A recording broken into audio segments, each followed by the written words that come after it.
long to be able to just be in a random village somewhere else that no one really knows of.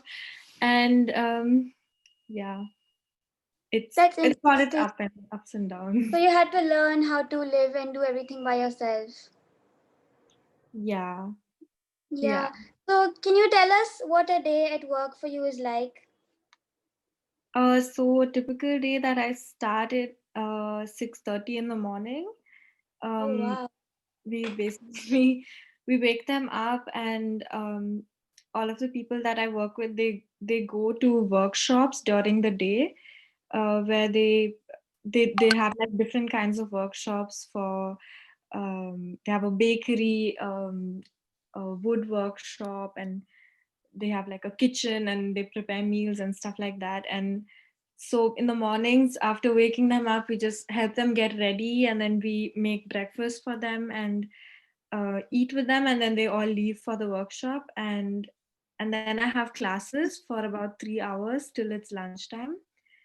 And then lunch I don't have to work because they plan that we have a break then, and then I have classes again in the afternoon for 3 hours. So basically 6 hours of class a day. And then in the evenings, it's we all come back home and we spend some time together. We play football, or we um, go for a walk together, or yeah. And then we just we prepare dinner, and after eating we get them ready to go to bed. And sometimes if there's free time, I read a book out to them, or um, yeah, we just spend some time together. Some of them want to write letters, some of them want to like listen to something or watch a movie or something like that. And yeah, I'm basically just there to support them. That sounds like a very productive day, yet like very intense and hard. Yeah, it's a So long work day. yeah. So Simantini, can you tell us, like, can you tell everybody what osteopathy actually is and like your journey?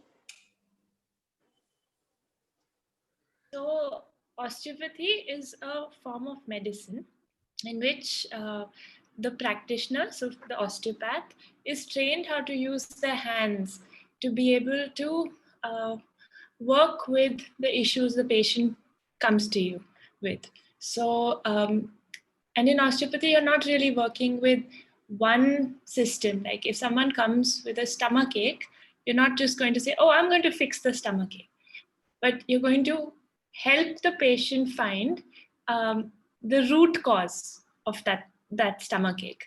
And the root cause, it's quite amazing actually, but it could be something to do with an injury in the head, or it could be something to do with an accident that someone's had and maybe broken a foot, many years back, and over a period of time that can affect the stomach.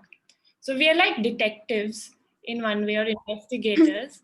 We using our hands, we feel Yeah. the tissues of the body. So it can be your bones, it can be your organs, it can be the skin. There's something called the fascia. And through touch, the body actually speaks to the hands. And each organ in the body has a language. And as an osteopath, we learn how to understand that language. And when there is an issue in the body, it appears as something known as a restriction, or something that doesn't feel like it's flowing.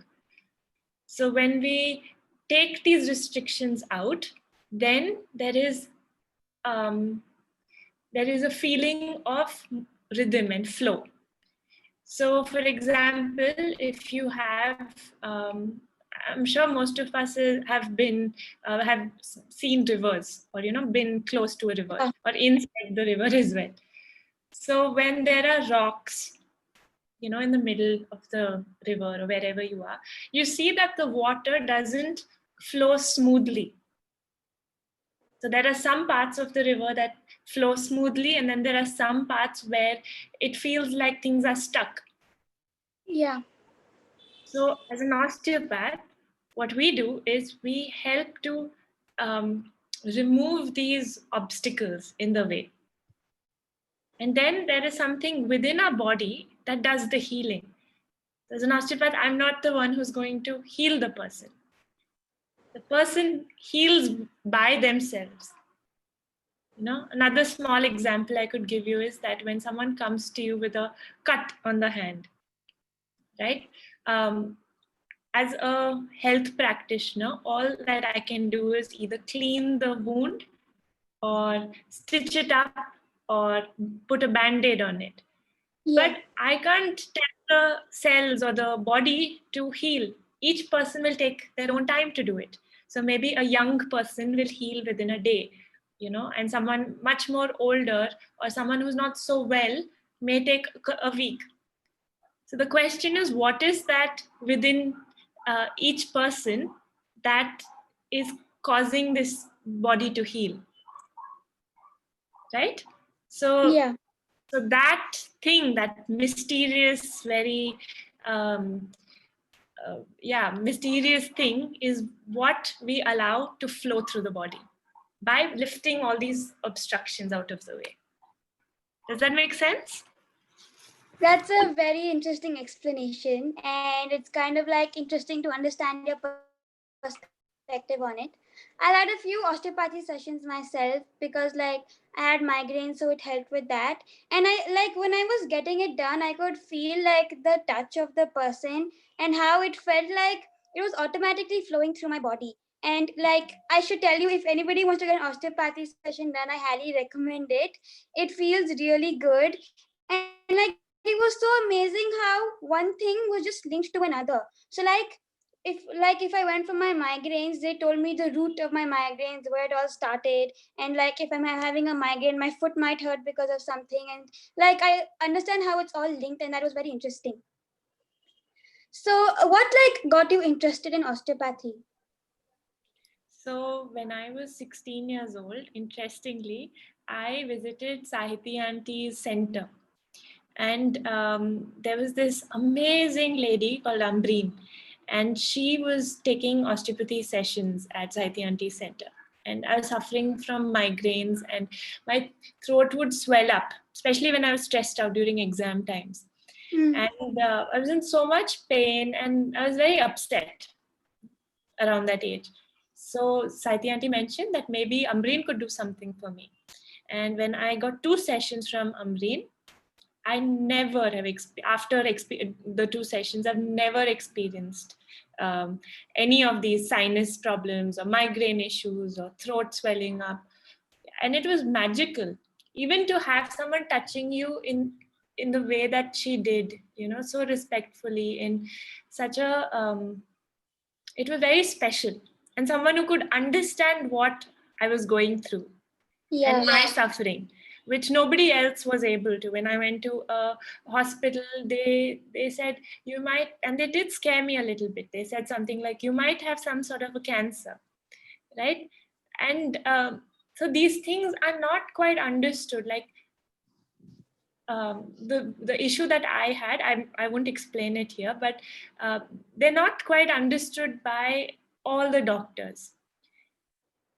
And medicine, in the form of a pill or a syrup, is not going to help cure my issue. And what nobody could understand outside, Ambreen could understand. And for me, that was very personal experience.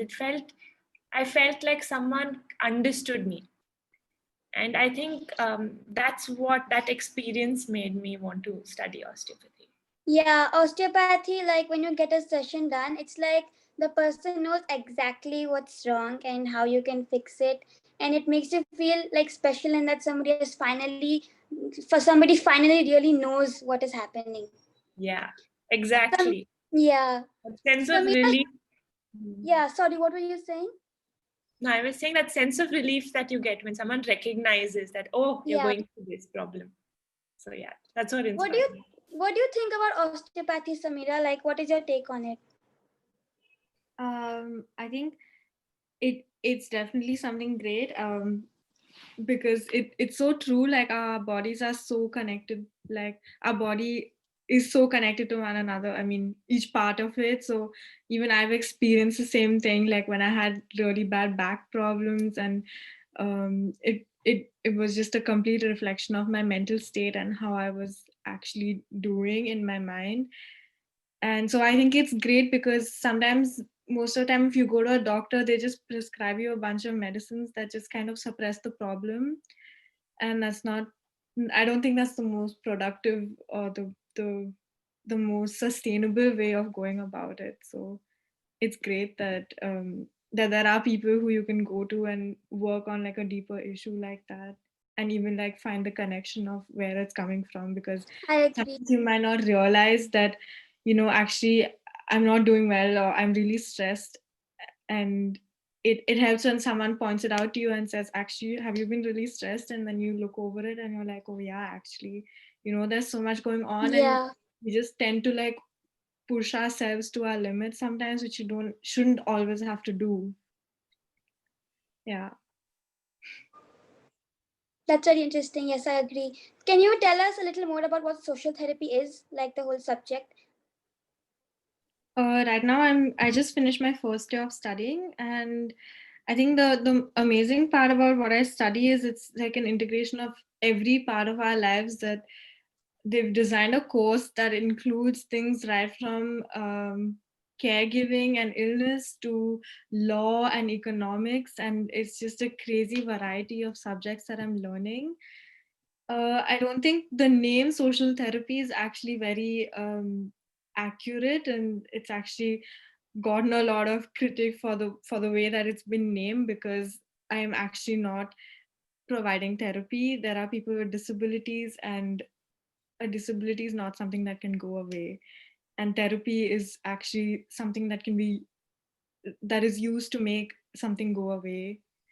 And yeah, so I wouldn't say social therapy is the most accurate name for it. It's just me and the support that I'm able to give them to maximize their abilities, to rather look at what they're capable of doing rather than focus on, what, he can't climb these stairs, but I can say actually he can eat on his own, and focus on what they can do, and design their lives and their routine in a way that focuses on that.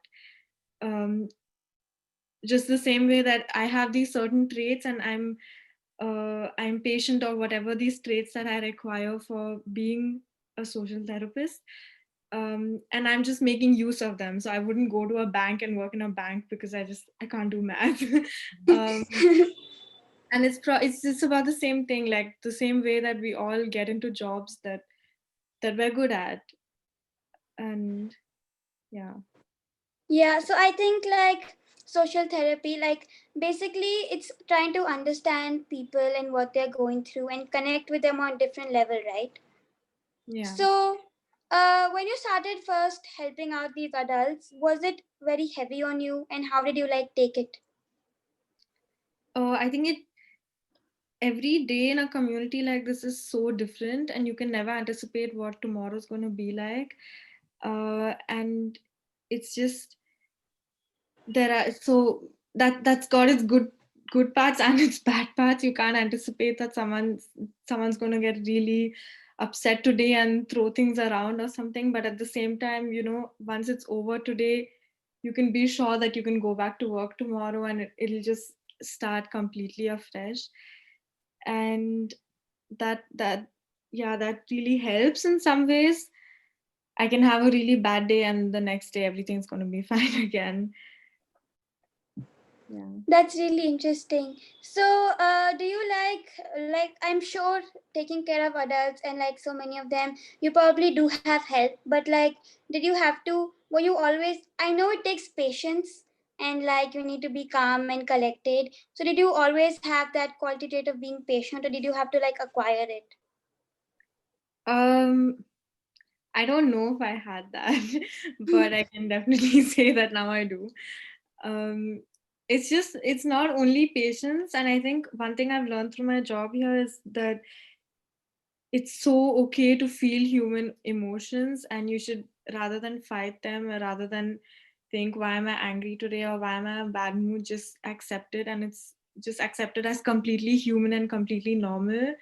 and feelings that every single person goes through.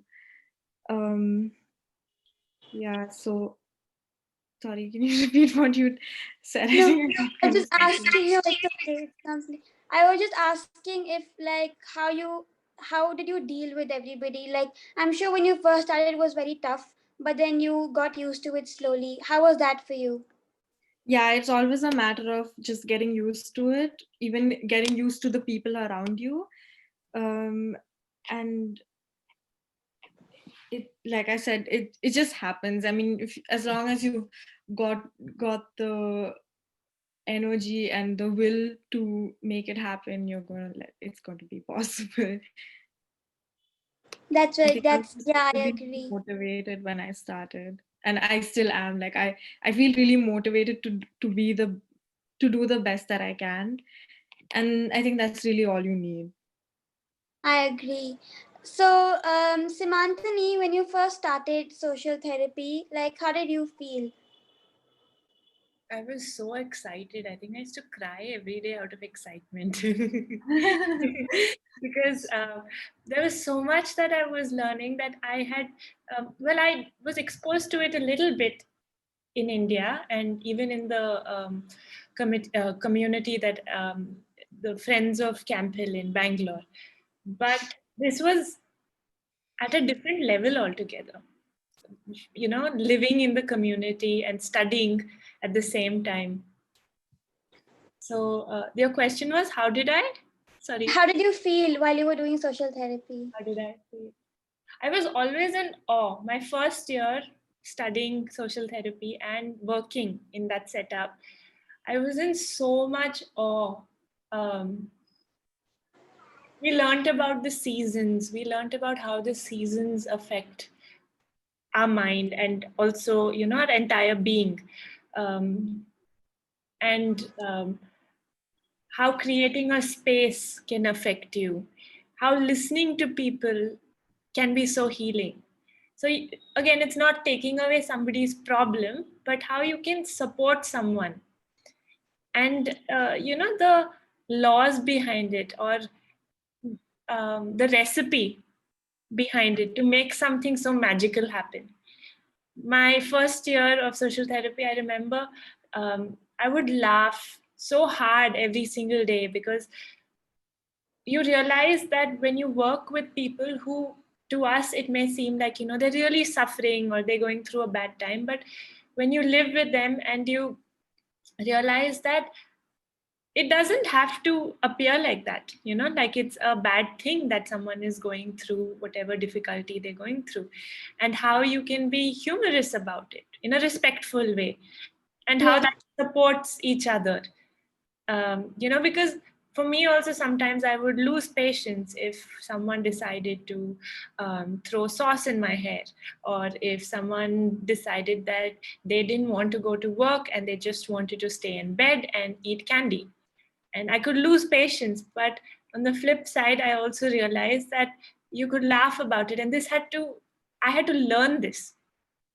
And I think so the course social therapy is something that you learn on a day-to-day basis while you're living with the people. It's not something that you study only out of your books, yeah.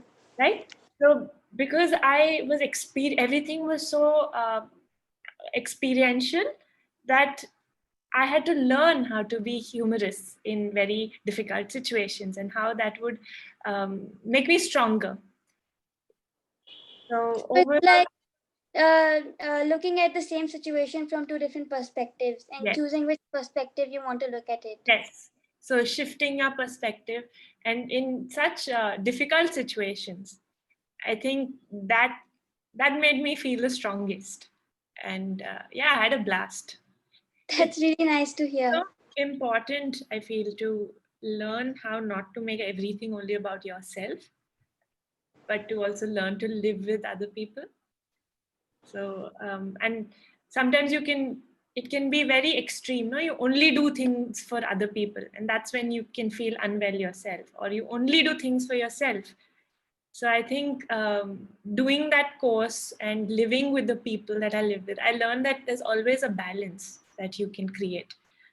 So you're not miserable, because either of the, only doing things for others or only doing things for yourself can make you very miserable. So it helped you create a balance between both the things. Yeah, it taught me, or I started learning how to do that. I think it's a process. Like, you're never perfect at it. I So agree. Yeah, you need a balance for everything. yeah. How did your parents react to, like, when they got to know you wanted to do social therapy and then you changed to osteopathy? My parents were supportive because they knew I would share everything with them, right? And what's interesting is that I wanted to do osteopathy when I was 16, but it didn't exist in India when I was 16 years old.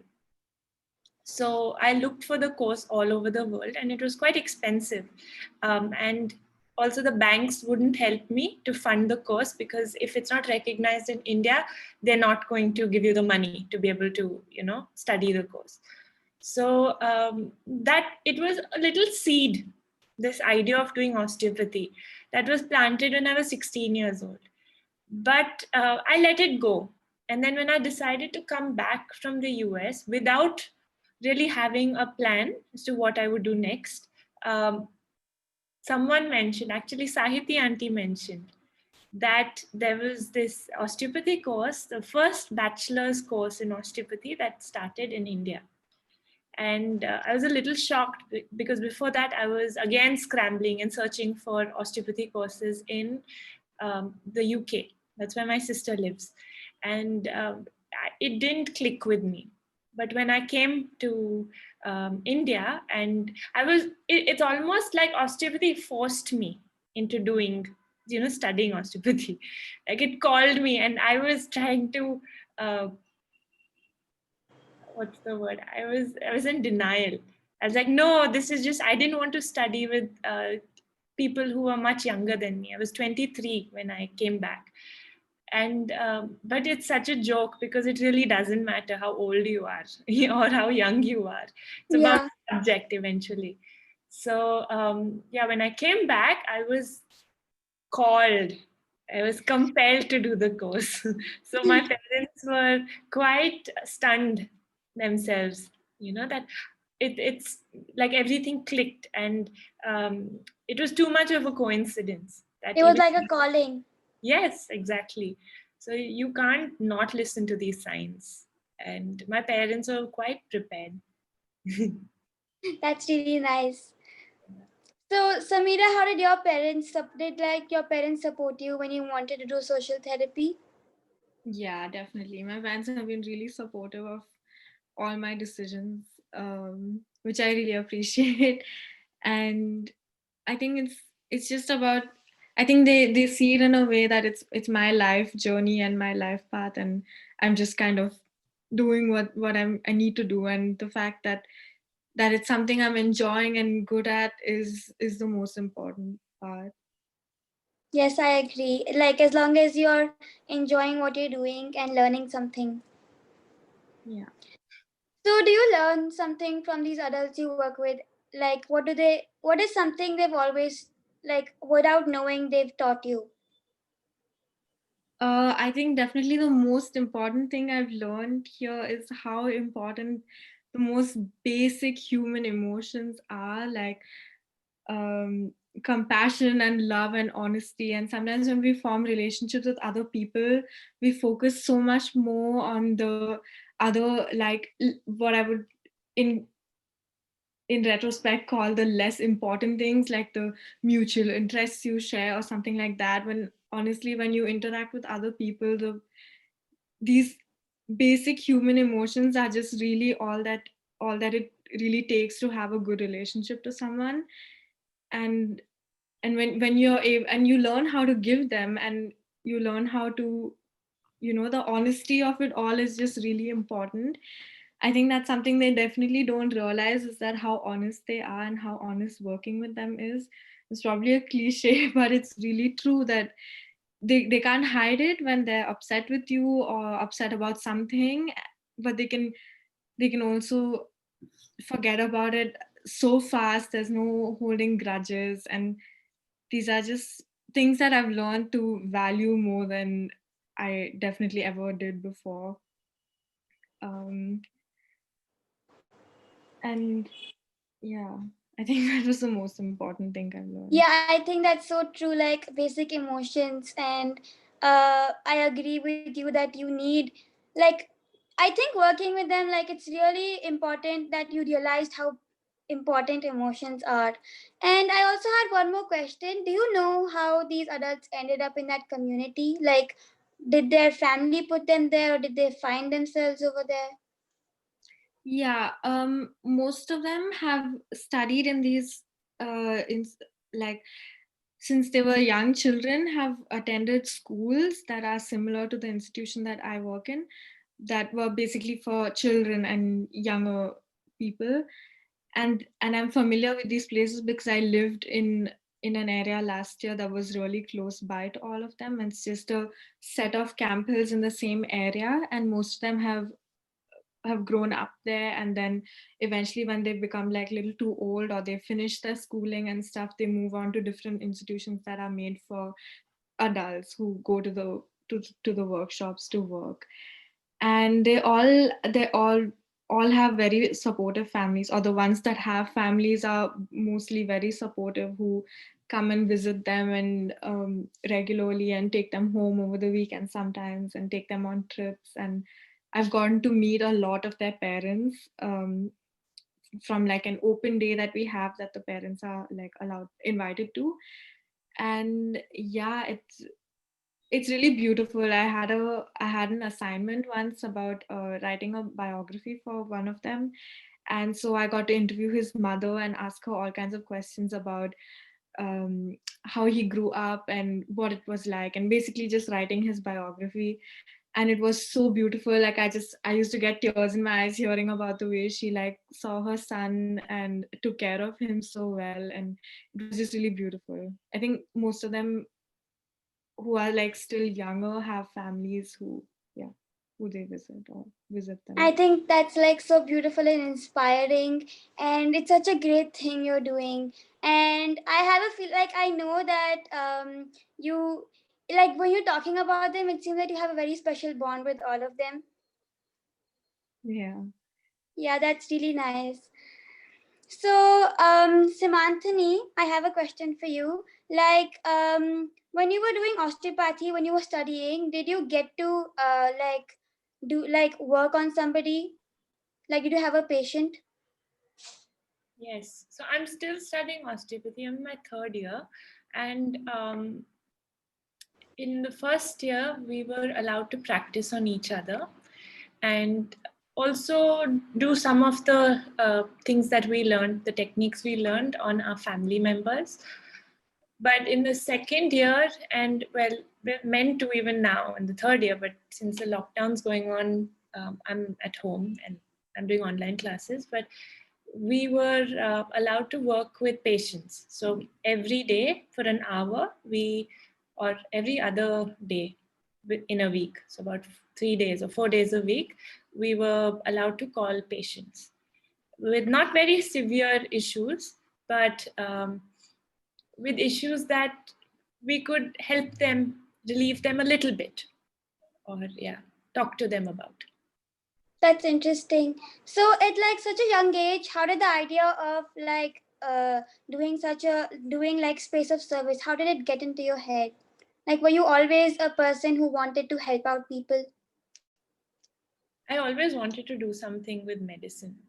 So it started first with I want to become a nurse, then I want to I become remember that. then I want to become a kindergarten teacher, then I want to become a doctor.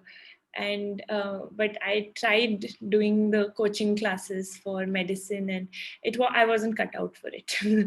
So and then after that, I think when I was 18, I was fed up with my own self a little bit because I didn't really know what I wanted to do. There's so many options, and I was not able to make a strong decision. So I decided to volunteer at Friends of Campbell India. And so the idea behind it was that if I need to work with people and do all kinds of, like medical stuff or help them, that's such a personal level, then I should at least have a feeling of what it means to work with people. Earlier, it was just a fantasy and an idea. So after I worked with these people in the community, did I realize that it made me feel so much more healthy and alive. No, it wasn't only about myself. And that's when I realized, like, yes, I want to work with people. So it's the idea was there when I was much younger, when I was about 5 or 6, but the practical, the real want to do it, after working with these people, I think when I was about 18, 19, that's when I really felt like, yeah, I want to do work, service for people. That's really interesting. What about you, Samira? How did you get into the space of service? Uh, when I was in college, I made up my mind that I want to be a psychologist. But I mean, I think I couldn't decide on what form of psychology or in what way. And then there was a long period of time when I started getting really interested in art therapy. And then I thought I wanted to work with children with autism and like be an art therapist. And um, I don't know. I think maybe in some way that's still part of my plan. I'm not sure. I don't plan to work here forever because I think that I probably need more. I don't know. I don't think I would be able to do this forever. But yeah, I think it was just my volunteer year that went really well, and I didn't feel like 1 year was enough, and I wanted to uh, do it for some more time, and it felt like the right time to just to do this program because uh, I was I was in like already in the flow and I have financial security and um, I just thought that I've already finished a bachelor's and there's no urgency to do anything else right now. And the main thing that matters is that if I have my own financial security, I shouldn't be worried about anything else. Like no one else gets to then question my decisions or I shouldn't have to question my decisions as long as I'm okay. Um, so yeah, so it just felt like definitely not a permanent thing, but definitely also something that it was time to do for me. That's really interesting. So you were in Bangalore before this, right? Yeah, I did in the same place that Seemantini was talking about. I did uh, a very short period of time. I did 6 weeks, mostly because I just didn't have any more time. I just finished my bachelor's and I was already supposed to leave for Germany, and I could only fit in 6 weeks. But it didn't feel like only 6 weeks. It definitely felt like a long time and a great eye opener for me for what was in store. Yeah. That's interesting. So did you get a job offer to come to Germany, or did you decide to come, or was it like a volunteer thing? In I did 1 year as a volunteer, and then I applied as a student to another place in a different part, not in a different part, in kind of the same part of Germany. Um, yeah, so I spent 1 year being a volunteer where I didn't have much responsibility. I mean, my work was more of the physical kind of work, and I knew, like, watching the people who were my bosses, I knew that I also wanted to be in a position of authority where I could not just do physical work like shower them or bring them to bed or wake them up, but also like help them handle their pocket money or the money that they earn from the work that they do, and support them in with their insurance and their doctor's visits and their medication. And after I finish this course, I'll be able to distribute medication to them. And yeah, I think I just wanted also a more all-rounded experience, which I would only be able to do if I finish this course. Yeah. That's very interesting. So did anybody inspire you like to do this kind of work? Apart from the people that I was already working with, I didn't know anyone who did this kind of work.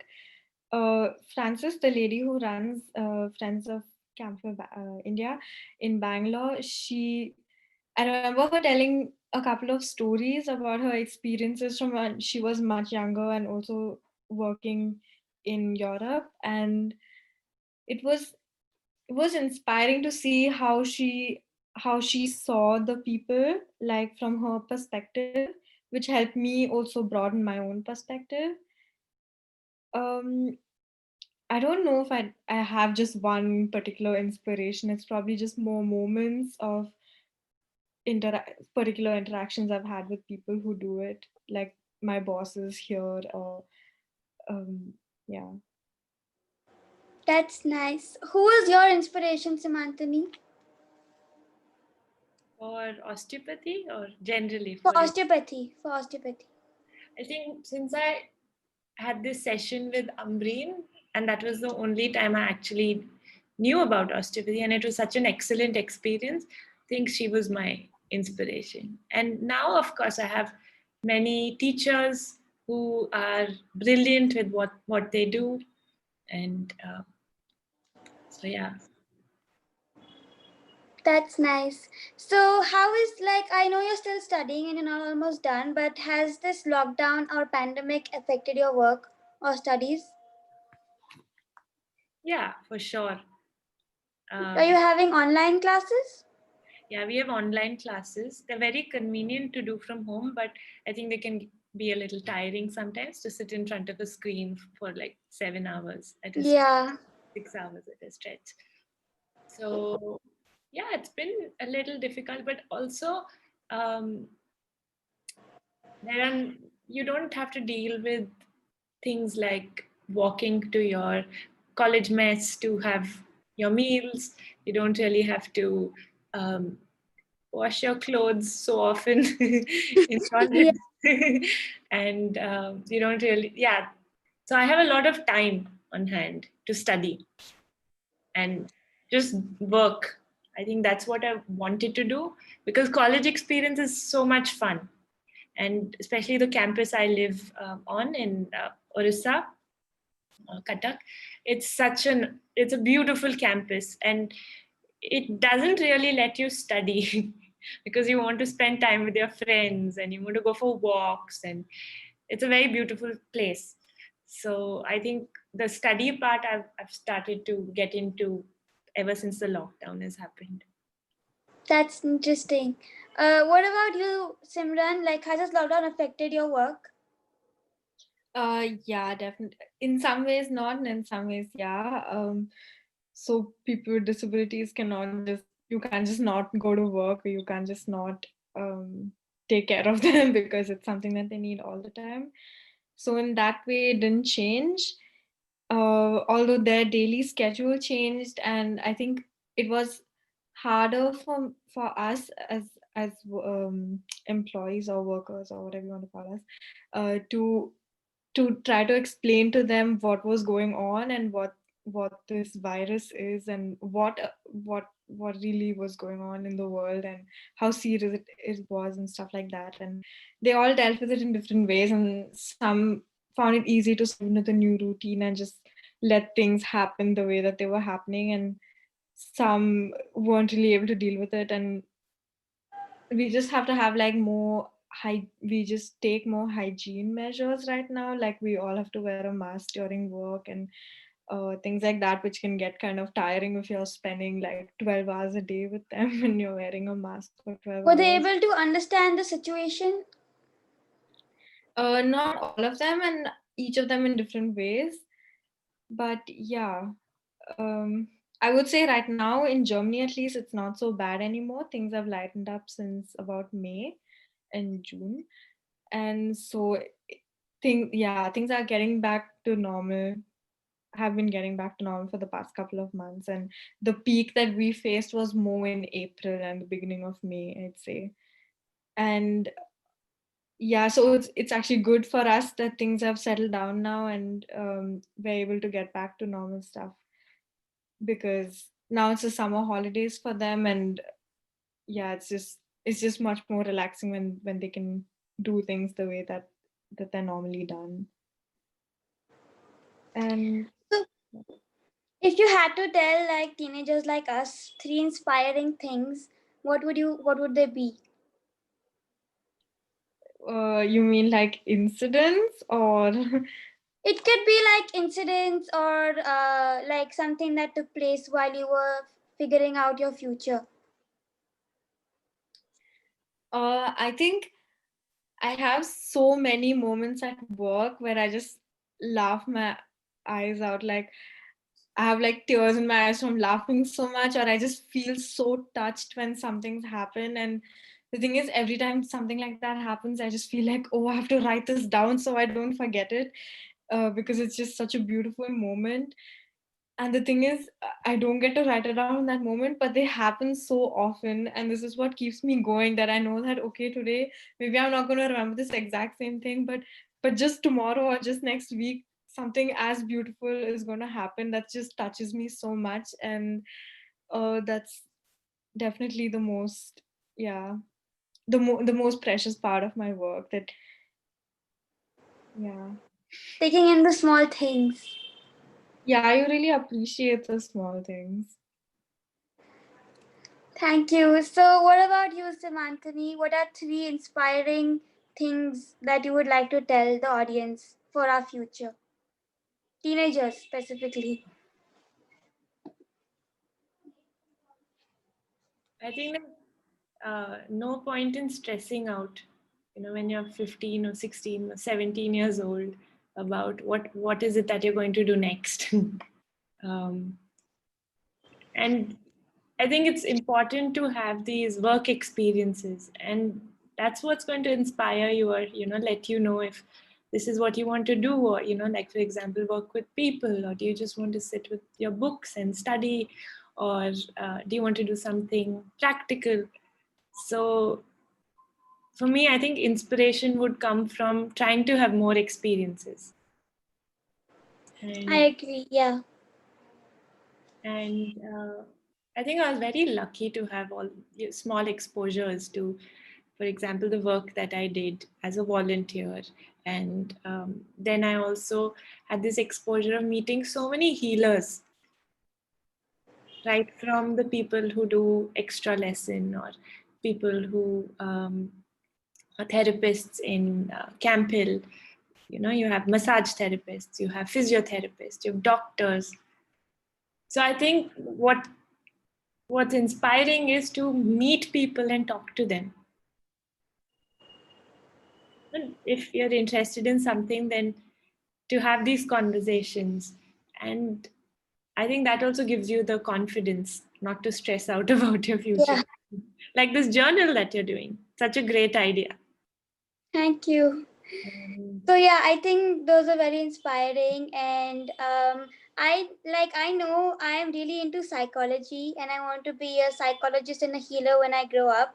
So I think these things are really gonna help me. And thank you so much for joining us, both of you. If the audience has any questions, you guys can either unmute yourselves or type in the chat box.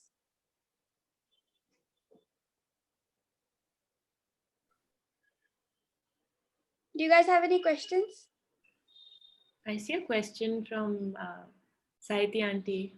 She says, I didn't know about social therapy and osteopathy as a student. Um,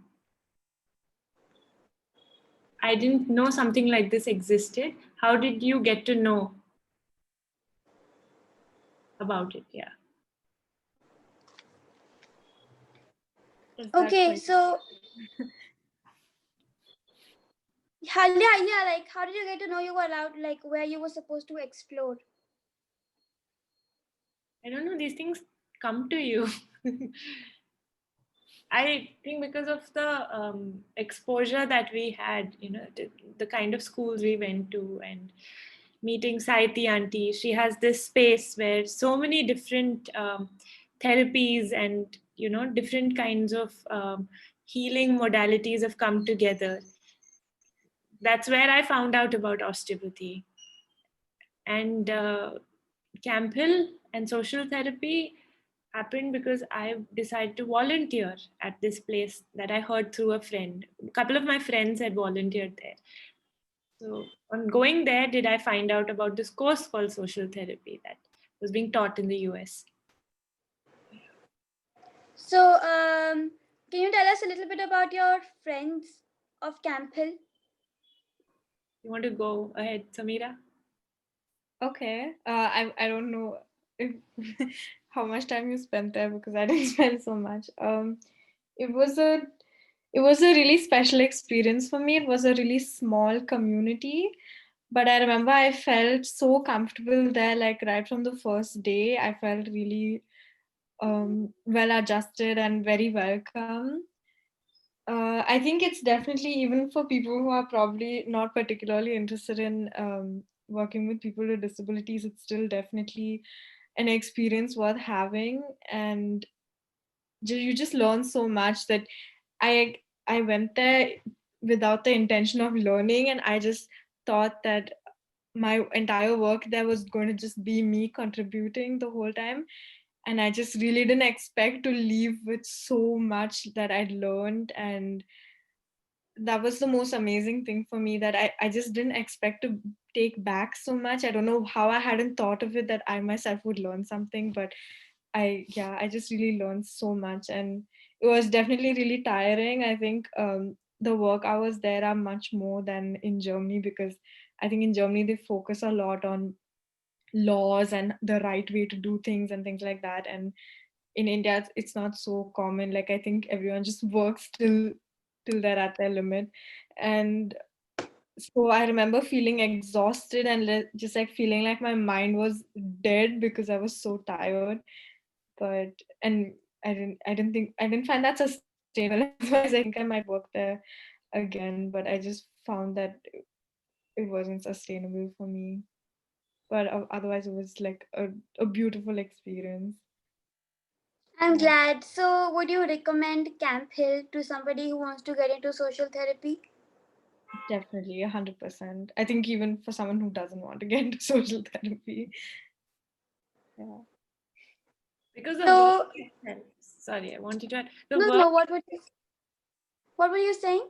I was saying the work itself is your, your social therapy course. So without the work, you wouldn't really learn about social therapy. So yeah, it's definitely a place to go to if you want to work with people, have experiences with people from all over the world, learn about the land, learn about animals. Yeah. Yeah, it must have been a humbling experience.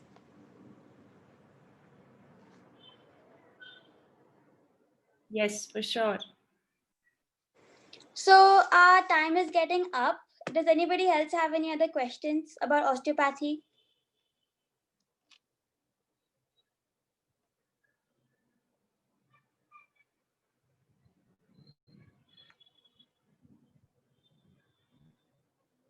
Okay, so I don't think anybody has questions, but thank you so much for joining us, Seemantini and Samira. I had a really wonderful time talking to you. Thank you, Zaira. Thank Nice you. talking to you too. Thank you. I hope your leg feels better, Samira. Thanks. Thank you, guys. Thank you. Bye. Bye.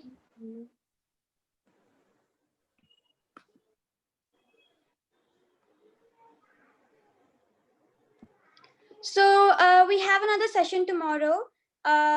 We have Meghnaka, Anjan, and Ayan Kabir, and it's a great team of musicians. It'll be the same time, 6 to 7 p.m., and I'll see all of you over there. Thank you, guys.